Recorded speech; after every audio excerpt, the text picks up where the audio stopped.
Muvandimwe kandi inshuti dusangiye urugendo rugana mu ijuru, ndakuramukije mu izina ry'umwami n'umukiza wacu Yesu. Nishimiye kubana nawe muri uyu mwanya mwiza wo gusangira ijambo ry'Imana. Uri kumwe n'umuvandimwe wawe Pastor Kamandi Ferdinand. Ubutumwa bwacu buragira buti: ubutumwa bugezweho ariko Yesu atabwirije. Ubutumwa bugezweho Yesu atabwirije. Reka dusenge. Data wa twese udukunda, ugira neza, uri mu ijuru, icyubahiro n'ishimwe ni ibyawe. Urabikwiriye kuko uri umuremyi ukaba n'umucunguzi wacu. Izina ryawe rikuru nirihabwe icyubahiro. Reka tugushimire ko waturinze mu bihe byose tusize inyuma, kandi tugusabe ngo umwuka wawe wera ari we utuyobora muri uyu mwanya wo kumva ijambo ryawe. Tubigusabye mu izina ry'umwami n'umukiza wacu Yesu. Ubutumwa bugezweho Yesu atabwirije. Yesu ntiyabwirije ubutumwa bwiza bugira buti akira, ahubwo yabwirije agira ati ihane, iyange, ikorera umusaraba kandi unkurikire. Mu butumwa bwiza bwa Yesu Kristo nk'uko bwanditswe na Mariko, igice ni icya mbere murongo wa 15 haragira hati: igihe kirasohoye, ubwami bw'Imana buri hafi, nuko mwihane mwemere ubutumwa bwiza. Nshuti yanjye, igitangaje ni uko ab'iki gihe bamenyereye kumva ijambo rimwe rigira riti akira. Akira imigisha, akira amahirwe, akira gukira indwara, akira ubuntu, akira inzu, akira uwo muzashyingiranwa, akira imodoka, akira viza y'ikujyana mu mahanga, akira amafaranga. Ariko ab'iki gihe ntibashaka kumva babwirwa ngo ihana ibyaha, cika ku ngeso, gira imibereho yejejwe, ambara gukiranuka kwa Kristo. Iyo tugarutse ku mibereho no ku nyigisho bya Yesu Kristo, ntiyigeze ahera ku ijambo rigira riti akira. Atangira agira ati ihane, nimwihane. Yesu ntiyubatse ubwami bw'abashaka indamu, ahubwo yubatse ishyanga y'abikorera umusaraba. Ubutumwa bwacu bushingiye ku ngingo enye arizo izi: ihane, iyange, ikorera umusaraba, nkurikira. Reka duhere ku ijambo rigira riti ihane. Ubutumwa bwiza bubanzirizwa no kwihana. Nimwihane, umuntu wese muri mwe abatizwe mu izina rya Yesu Kristo ngo mubone kubabarirwa ibyaha byanyu. Aya magambo tuyasoma mu gitabo cy'ibyakozwe n'intumwa, igice ni icya 2 umurongo wa 38. Yesu n'intumwa ze batangije umurimo we irarika ryo kwihana. Kwihana bisobanura guhindura icyerekezo, kuva mu byaha, kureka imibereho ya kera, ni ukugarukira Imana utaryarya. Ubutumwa bwiza bugira buti akira ntibugira icyo buvuga ku cyaha, kandi ubutumwa bwiza bwa Yesu Kristo butangira bwerekana ko icyaha ari cyo kibazo. Kuko guhirwa kutarimo kwihana kwazana gusa ubwibone. Ubuntu butagira guhinduka, ariko kwihana kwabyara gusa gucika intege mu bya mwuka. Reka turebe ingingo ya 2 igira iti iyange. Iyange ni urugamba rw'imbere mu mutima. Yesu yaravuze ati umuntu nashaka kunkurikira niyiyange, yikorera umusaraba we iminsi yose, ankurikire.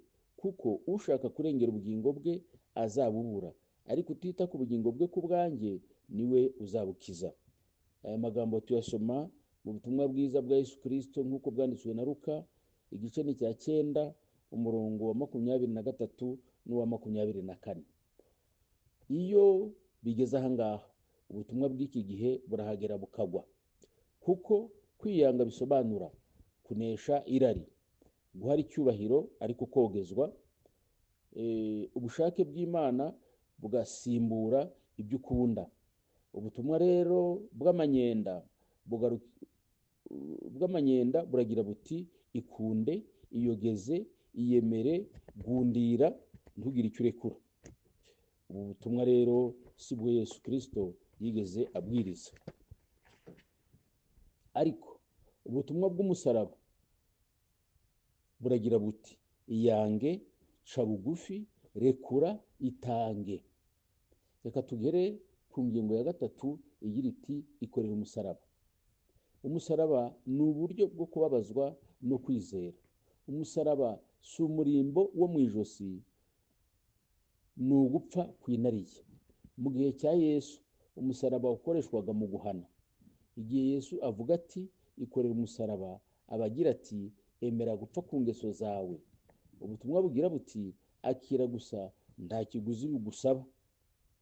Ariko gukurikira Yesu bigusaba ikiguzi. Umusore w'umutunzi byaramunaniye kubw'ikiguzi cyo guhara ibyo yari atunze. Reka turebe ingingo ya 4 igira iti nkurikira. Yesu ntiyavuze ati kurikira imigisha, ahubwo yaravuze ati nkurikira. Kuko ukurikiye Yesu imigisha nayo ntizasigara. Hari itandukaniro rikomeye. Abenshi barakurikira imigisha. Gukurikira Yesu ntikurimo inyungu zifatika z'ako kanya, ntizirimo amafaranga, ntizirimo icyubahiro, ariko zirimo inyungu kuko Yesu ni nyiri byose. Abantu bakururwa n'ibitangaza, barashaka guhirwa. Icyo Yesu ashaka ni abantu bamukurikira we ubwe, bona nubwo nta nyungu z'ako kanya zirimo. Ingorane rero z'abiki gihe niko abantu batazihanganira inyigisho nzima, ahubwo amatwi yabo azabarya yifuza kumva ibibanezeza, bityo bigwiriza abigisha bahuje n'irari ryabo. Aya magambo tuyasanga mu rwa 2 rwa Timoteyo igice cya 4 umurongo wa 3. Hagira hati kuko abantu batazihanganira inyigisho nzima, ahubwo amatwi yabo azabarya yifuza kumva ibibanezeza, bazigwiriza abigisha bahuje n'irari ryabo. Niko bimeze muri iki gihe. Ababwiriza baravuga ibikurura abantu. Umuswahili we yaravuze ngo wanahubiri kile kinachovutia. Icyo babwiriza ni ibyo bita prosperity gospel, ubutumwa buzana indamu z'icyo gihe. Abizera rero bagahitamo ibibafitiye inyungu.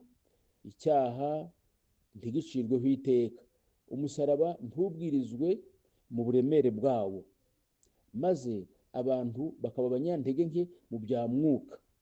Ubu rero ni ubutumwa bwiza Yesu Kristo atabwirije. Ni ubutumwa bugizweho Yesu atabwirije. Ubutumwa bwiza butangira bute? Butoneka ikibyimba, bukora ku mutima nama. Umva nshuti, ntitwahawe ubutumwa bwo kubwira abantu iby'amahoro badafite, ahubwo twahawe ubutumwa bwo kubwira abantu ubutumwa bwiza bwinjiza icyuma gishyushye mu kibyimba, maze ikibyimba kuko iyo gikomeje kubaho nicyo gihumanya umubiri wose. Ubutumwa bwiza rero butangira butoneka ikibyimba, bugakora ku mutima nama, bumenagura umutima w'ubwibone, buzana kwihana k'ukuri, hanyuma Imana ikegura uwaguye kandi ikabona ikamuha imigisha. Imigisha cyangwa guhirwa bizaza ari ingaruka z'imibereho yahindutse. Imigisha siyo ibanziriza guhinduka. Nshuti ntiyigeze abwiriza ati akira, ahubwo mu butumwa bwiza bwa Yesu Kristo buragira buti banza ushaka Imana ibe nyambere, maze ibindi byose muzabyongererwa. Ahubwo yaravuze ati Yesu ihane, iyange, ikorera umusaraba, nkurikira.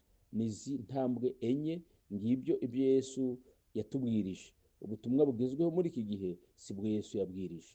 Yesu rero aha niho atangirira ubugingo buhoraho, kuko abwira umunyabyaha ati ihane, iyange, ikorera umusaraba, unkurikira. Mubanze mushaka ubwami bw'Imana no gukiranuka kwayo, maze ibindi muzabyongerezwa. Niko byanditswe muri Matayo igice cya 6 umurongo wa 33. Niba dushaka ivugurura ry'ukuri, reka dusubire aho ritangirira. Aho ni ku musaraba. Ubutumwa butari ubwo ku musaraba bwunguka abizera bayoborwa n'inda. Ubutumwa bwiza butari ubwo ku musaraba buyobora abantu mu gukomeza kugundira ibyaha. Naho ubutumwa bwiza bw'umusaraba bukunguka abizera bayoborwa n'umwuka. Aba nibo bantu b'Imana kandi nibo Imana ishaka. mbese muvandimwe, urashaka uyu mwanya kuba umwe muri bo? Niba ushaka kuba umwe muri bo bemera ubutumwa bwiza bwa Yesu Kristo, atari ubutumwa bugezweho bwa bundi Yesu atigeze abwiriza, reka dufatanye gusenga.